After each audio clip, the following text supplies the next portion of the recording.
Bonjour à toutes et à tous, ou bonsoir à toutes et à tous, c'est Amphinobi94, on se retrouve pour une nouvelle vidéo.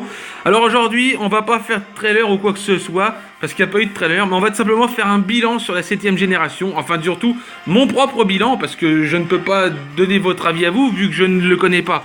Enfin, je pense que dans l'ensemble, ceux qui me suivent et qui savent que j'aime bien Pokémon, ça doit vous plaire, sinon vous ne me suivriez pas.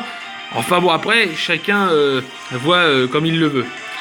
Donc ainsi, donc je vais tout simplement baisser un peu la musique parce qu'elle est un petit peu trop forte, voilà.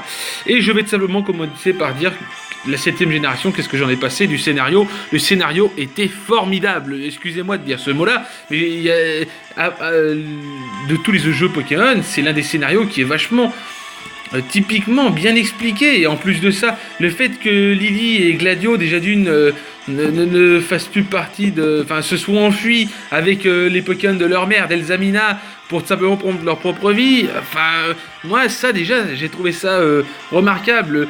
Les personnages ont leur propre idée, ont leur propre texte différemment, et c'est ça qui m'a plu. Bon, c'est certain, on arrive en 3D depuis XY, je le sais très bien. Mais ouais, déjà, le fait que les enfants de la mer se sont enfuis avec des Pokémon parce que ils voulaient protéger les Pokémon, bah déjà ouais, ça c'est stylé.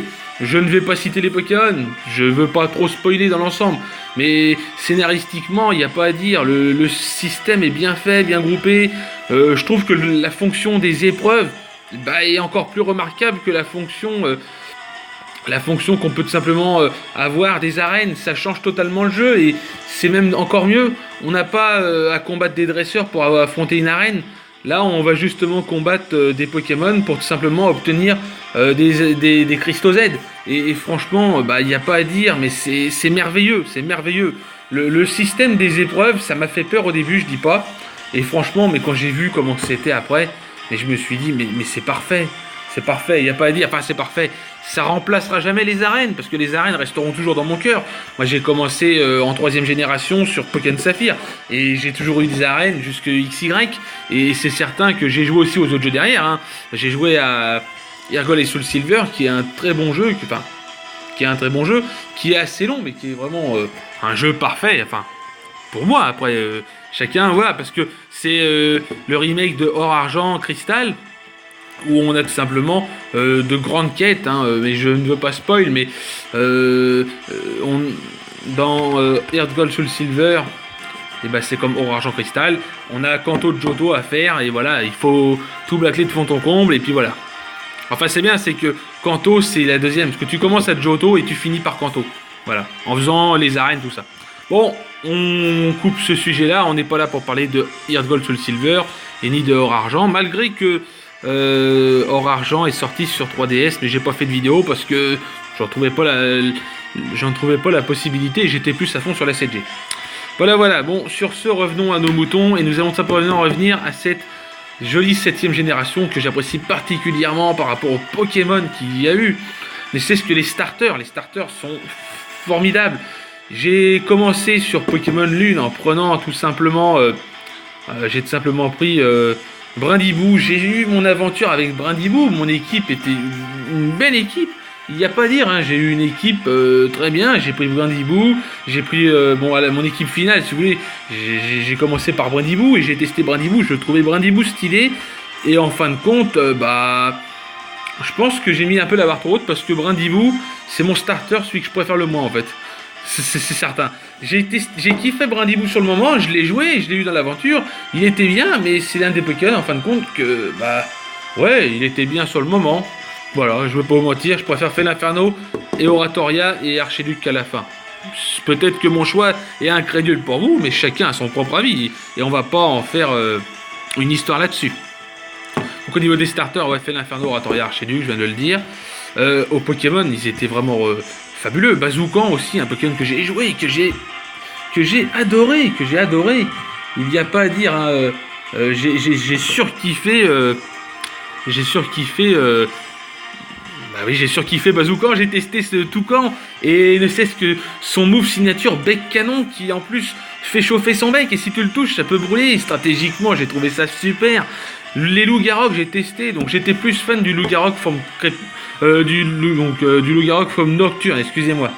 Et c'est certain que oui, le loup-garou forme crépusculaire qu'on aura dans les prochains jeux de demain, bah j'ai grave hâte de le tester. Il m'a l'air vraiment très bien. Bon, statistiquement, j'ai vu vite fait, hein. C'est pas parfait, mais c'est déjà ça, hein. On peut pas non plus en vouloir, hein. Donc vous verrez, il est quand même pas mal, le loup-garou forme crépusculaire. Donc à part ça, bah pas grand chose d'autre, hein. Pas grand chose d'autre, ça c'est certain.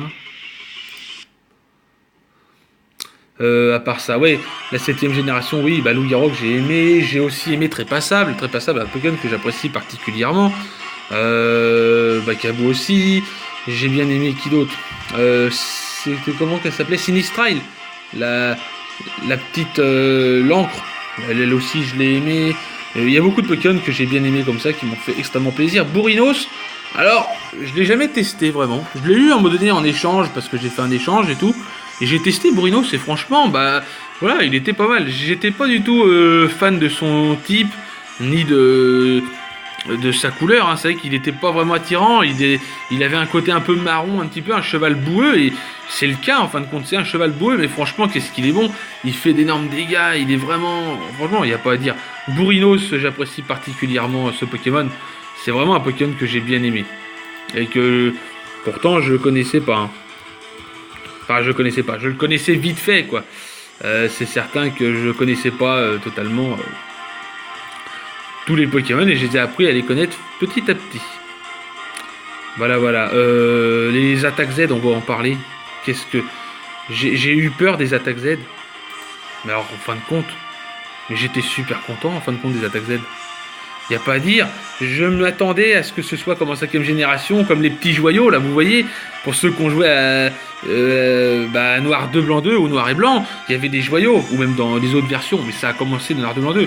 J'ai pensé que ça allait être pareil, je me suis dit, oh non, ils vont pas nous faire ça en mode joyaux et tout. J'avais un petit peu peur qu'ils nous fassent ça. Ouais, excusez-moi, la musique s'est remise toute seule, c'est pas moi qui l'ai fait, bon c'est pas grave. Ouais non franchement les attaques Z sont super, les attaques Z, surtout celle d'Evoli, une des meilleures attaques Z, j'admets que je l'ai jamais joué. Mais j'ai toujours regardé des gens jouer Evoli avec Baton Pass qui permet de booster toutes ses stats à plus 2. C'est vraiment parfait, y a pas à dire, c'est le meilleur truc, c'est la meilleure attaque Z. Après toutes les attaques Z sont bonnes, elles ont toutes des puissances, elles sont toutes utiles. Elles peuvent te booster en attaque, en vitesse, tout dépend des altérations. Les attaques offensives, ou offensives qu'elles soient physiques ou spéciales, elles font des dégâts, mais sécrétion, tout ça, ça a d'autres effets derrière. Voilà. Parlons des formes d'Alola, bien sûr que oui, des formes d'Alola. J'ai été super hypé par certaines formes d'Alola, mais il y en a d'autres que j'étais un peu déçu. Enfin, j'ai été vachement déçu sur Rattata et Rattatak, malheureusement, on va pas se mentir. J'ai été super hypé par Raichu d'Alola. Lui, c'est vraiment c'est mon préféré avec Fenard d'Alola. Et Fenard d'Alola, Ossature d'Alola aussi, j'ai bien aimé. Grotanmorph aussi, ou Grotanmorph d'Alola et Talmorph d'Alola, j'ai bien aimé ce Pokémon là. Je l'ai testé et franchement, il n'y a pas à dire. Grotanmorph d'Alola est un des meilleurs contres des Tocos, hein. Étant type poison ténèbres, il possède qu'une seule faiblesse, en plus il est vraiment parfait. Comment ça s'appelle? Il y avait qui d'autre? Il y avait Noix de Coco aussi, Noix de Coco que j'adore. Il y a Trio Piqueur d'Alola et Topiqueur. Bon, ils sont pas dans mon cœur. C'est des formes d'Alola qui sont pas dans mon cœur, il n'y a pas à dire. Il y avait qui d'autre en forme d'Alola? On avait Noix de Coco, j'aime bien Noix de Coco. Attendez que je me souvienne.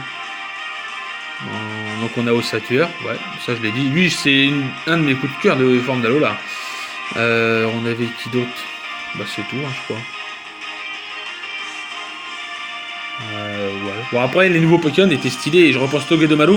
J'ai bien aimé ce Pokémon là. Je l'ai testé il y a pas longtemps avec des bons petits comptes, c'est pas mal. Boumata aussi j'ai bien aimé. C'est un Pokémon que j'ai bien aimé. Drayol aussi j'ai bien aimé. Ah oui et puis il y avait Rakayu et ses formes d'Alola que j'ai jamais testé vraiment. Mais ça a l'air d'être pas mal, hein, Rakayu là. Par contre, après, il y avait des Pokémon en 7G qui étaient vraiment bien, que j'ai bien aimé. Comme Drayol, je viens de le dire. Denticris. Alors, Denticris, j'ai jamais testé ce Pokémon là, mais apparemment, tout le monde dit que c'est un Pokémon qui est bien. Donc, pourquoi pas. Il y avait Sablero d'Alola. Sablero d'Alola que d'ailleurs j'ai chassé en Shiny cet été. Et je l'ai obtenu au bout de, je sais pas, une bonne heure de rencontre. Et Goupix et Alola que j'apprécie aussi. Il n'y a pas à dire.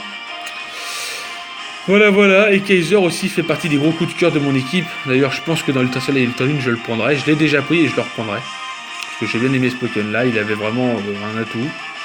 Il y a comment ça s'appelle, les Toko, ils étaient très bien aussi. Solgaleo Lunala, j'ai bien aimé les deux. Les Ultra Chimères aussi, bah tiens, tant qu'on est aux Ultra Chimères. Les Ultra Chimères, je les trouve très bien. Donc mes préférés, tout simplement, il y a Cancrelov, il y a Cablifère, Bamboiselle et... Cablifère, Bamboiselle, Cancrelov, et c'est tout. Ah non, et Katagami, excusez-moi, Katagami que j'adore aussi.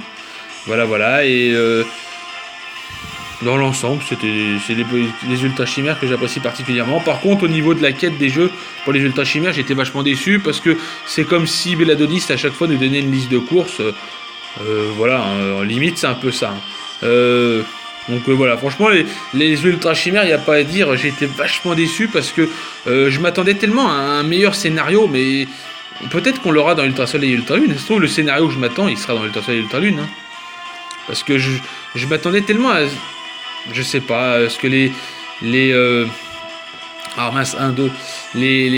Ultra Chimères nous attaquent comme ça d'un seul coup en mode aggro, tu vois, en mode je vais détruire le monde, tu vois.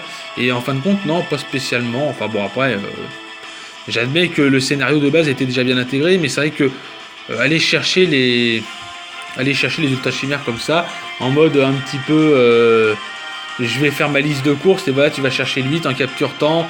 C'était, je pense qu'ils auraient pu faire mieux. C'était pas bien, c'était pas mauvais, mais ils auraient pu faire beaucoup mieux, c'est certain. Voilà, c'est clos pour les Ultra Chimères. Voilà, donc en parlant de c'est clos pour les Ultra Chimères.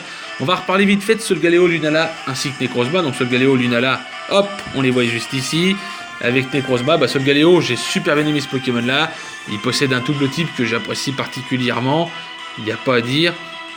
Et tout simplement, j'ai bien aimé. Son attaque Choc Météore était stylée pour contrer Mimikyu. Mimikyu, l'un des meilleurs Pokémon du jeu qui nous permet de nous bloquer rapidement. Il n'y a pas à dire. Hein. Mimikyu, c'est vraiment le Pokémon parfait pour contrer. D'ailleurs, Mimikyu, c'est aussi un des Pokémon coup de cœur de la 7ème génération. J'en parlerai. Je le dis maintenant, voilà, parce que je l'ai déjà dit, mes Pokémon coup de cœur que j'avais aimé en 7G, vite fait. Donc, Fél'Inferno, on a vu Oratoria et Archiduc en dernier. Après, j'adore Bazookan. J'ai adoré Bazookan, je le dis vite fait là. Ossateur d'Alola, j'ai bien aimé. Raichu d'Alola, j'ai bien aimé. Pas Lucanon. Comment que c'était ? C'était Mimikyu, voilà, Mimikyu. Il y avait aussi Crabagar que j'ai bien aimé. Crabominable, j'ai testé. C'est pour moi, il est vraiment faiblard à cause de son type combat glace. Mais sinon, Crabagar, j'ai bien aimé. Crabominable est pas mauvais, mais son type l'handicap vachement. Voilà. Donc Mimikyu, comme j'ai dit. Il y avait qui d'autre que Rubombelle aussi qui est pas mal et qui sera très très bien dans les prochains jeux avec une excellente vitesse, tout ça, il aura des bons moves et tout, mais je suis pas là juste pour parler des moves, moi je suis juste là pour parler des Loup-Garok. Donc moi c'était plus le Loup-Garok forme nocturne que j'aimais bien, et puis Mimikyu, j'ai bien aimé. Vorastéry et Prélastéry, j'ai bien aimé aussi ces Pokémon là.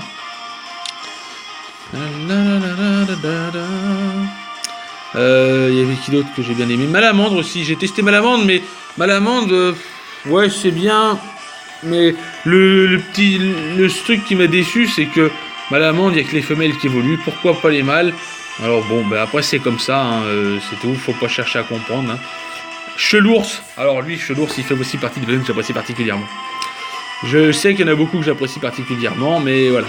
Sarmouraï aussi, très passable aussi, j'aime bien. Et puis en dernier, le tout dernier que j'adore, il n'y a pas à dire, le tout dernier que j'adore, c'est un Pokémon de la 7ème génération. Et c'est Ekaiser. Voilà, enfin Ekaiser et ses évolutions. Voilà pour les Pokémon que j'ai apprécié de cette 7ème génération. Et je vais tout simplement... on va reparler de Solgaleo. Donc oui, Solgaleo que j'ai bien aimé par rapport à Choc Météore qui était utile. Son talent Métallogarde qui lui permet de subir aucune baisse de stats. Et d'ignorer les talents, ça c'est vraiment un bon... c'est vraiment un bon talent, ça lui va très bien. Le côté acier m'avait un petit peu dérangé au début parce que Solgaleo représente le soleil. Le soleil c'est une boule de feu, mais sous les mythes, enfin ouais, tout ce qui est mythe, tout ça, mythologie, tout ça, l'acier est représenté par le soleil, donc voilà. Et puis le type Psy par rapport à l'espace, voilà. Quant à Lunala, alors Lunala est simplement le Pokémon coup de cœur que j'ai aimé aussi. Il fait partie des Pokémon coup de cœur avec Solgaleo, bien sûr. J'adore Lunala, il représente la Lune. La Lune est toujours quelque chose qui m'a toujours intrigué depuis tout petit, et c'est pour ça que j'ai pris la version Lune, parce que le satellite de la Terre qu'on voit chez nous m'a toujours intrigué, cette lueur blanche, et voilà, ça m'a toujours intrigué. Quand j'étais petit, je sais pas pourquoi, j'étais en voiture, je disais à mes parents, bon ça c'est moi qui le dis, après c'est ma façon perso, je disais à mes parents que la Lune nous suivait en voiture, parce que j'étais petit, j'étais derrière. J'étais gamin quand je disais ça, mais c'est pour ça que j'ai pris Lune, et c'est pour ça que je joue Ultra Lune. Et Lunala fait vraiment partie des Pokémon coup de cœur avec Solgaleo, j'adore les deux. Mais quitte à choisir un des deux, bah je peux pas parce que j'adore les deux en fait, voilà. Et Necrozma, bah voilà, autant parler de Necrozma. Necrozma, franchement dans Soleil et Lune j'étais un peu déçu. Je m'attendais tellement à de choses par rapport à lui, parce que tout le monde disait ouais c'est le dernier légendaire, mais on savait pas trop, on nous dit oui c'est une ultra chimère. Le Pokédex nous dit, enfin le Motismadex, Pokédex nous dit que c'est une ultra chimère qui serait sous terre, qui serait mis sous terre, qui adore la lumière, tout ça, bref. Et du coup j'en attends vachement sur Necrozma dans Ultra Soleil et Ultra Lune. Les formes qu'on peut voir comme celle-ci là de Solgaleo Lunala, je les trouve super stylées, il n'y a pas à dire. Et du coup bah je vais tout simplement, j'ai vraiment hâte de pouvoir tester Necrozma Solgaleo ou Necrozma Lunala, et voilà, c'est tout. C'est tout pour ce petit bilan. Je vais tout simplement arrêter la vidéo. Je vous souhaite à toutes et à tous une agréable journée, matinée, journée ou soirée, tout dépend de quel moment vous regardez cette vidéo. Je vous dis de laisser un like si cette vidéo vous a plu, bien sûr, hein, et je vous dis à bientôt pour de prochaines vidéos. Bye tout le monde.